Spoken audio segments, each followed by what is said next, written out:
Băi, eu sunt Dani, așa cum a spus și Sergiu. Sunt moldovean și eu, e plin de moldoveni în seara asta. Și sunt mai slab, într-adevăr, asta, pentru că nu știu ce pula mea. Da, dar eu sunt un moldovean cu o istorie ciudată. Asta e chestia, înțelegeți? Da, dar nu mă refer la crime, violuri și alte căcaturi, profanare de morminte,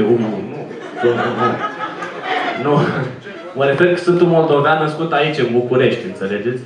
Dar părinții mei m-au răpit ilegal la vârsta de 4 ani și m-au dus în Moldova. Nu știu ce crucea mă se audă chestia asta. Chiar nu dau seama, ci că mergem ca să ne cultivăm acolo.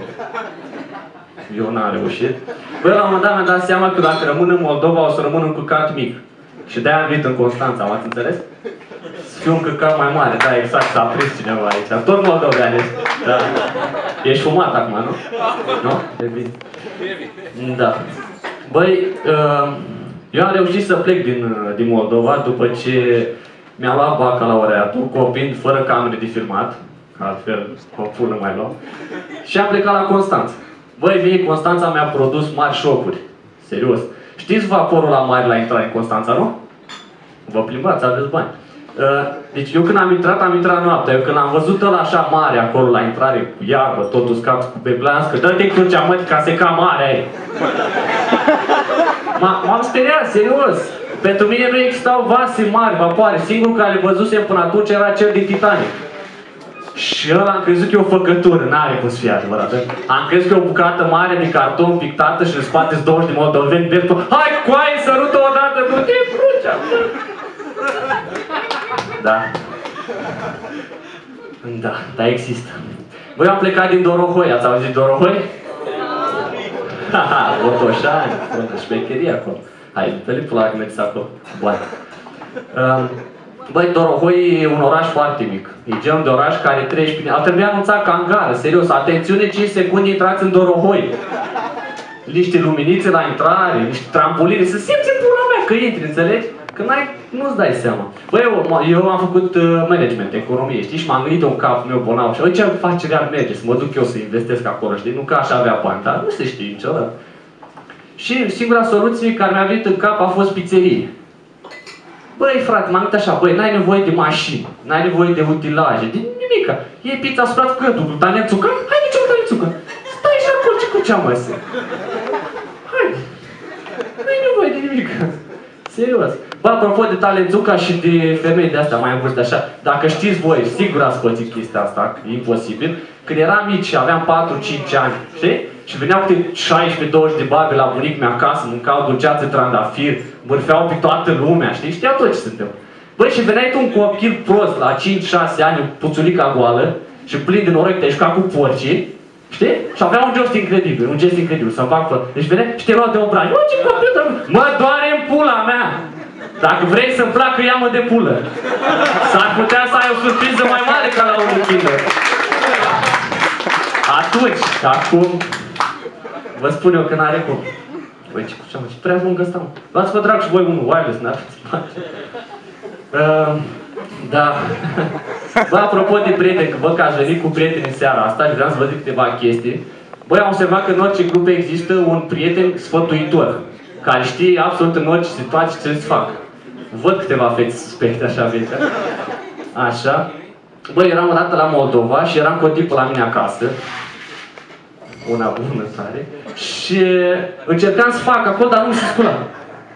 Nici acum nu prea să. Băi, și am încercat tot ce, serios. Deci am agitat-o puțin, nimic. I-am dat șocuri electrice. Nimic. Am sunat-o pe maică mea să o discânte, că am crezut că de o cheamă.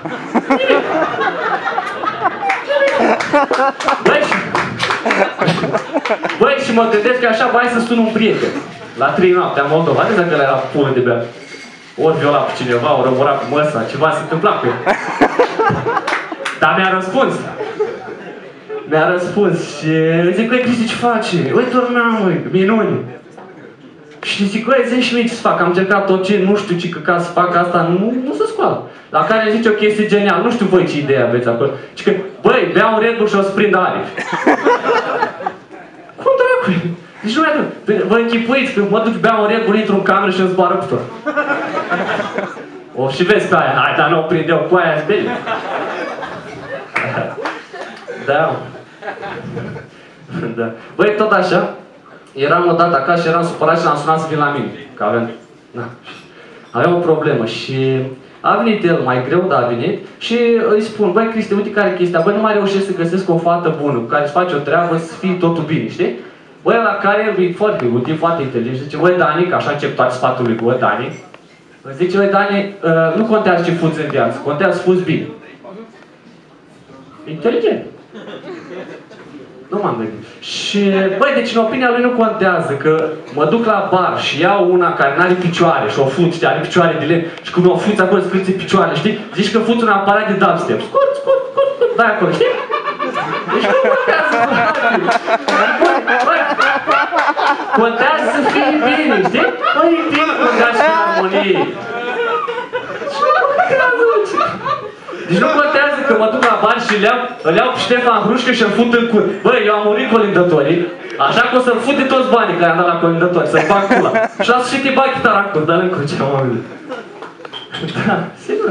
Deci nu contează că fuți maimuță, că fuți om, că fuți o plantă, Gorilla Joy. Nu contează, frate, contează să o fuți bine. Că dacă nu o fuți bine, îți auzi vorbe. Dacă îți auzi vorbe, ala ești. Băi, și, deci, o să produci noi telenovele în România.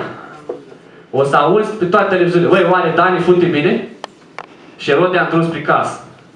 Și întrebarea zilei pe toate televiziunile ar fi, oare Dani o fute pe Erode? Nu fut, s-o găsiți. Dar și pe asta o să închei, bă, am auzit că prietenii sunt foarte buni, că ei te scot din căcat și tot ei te bagă. Te bagă bine.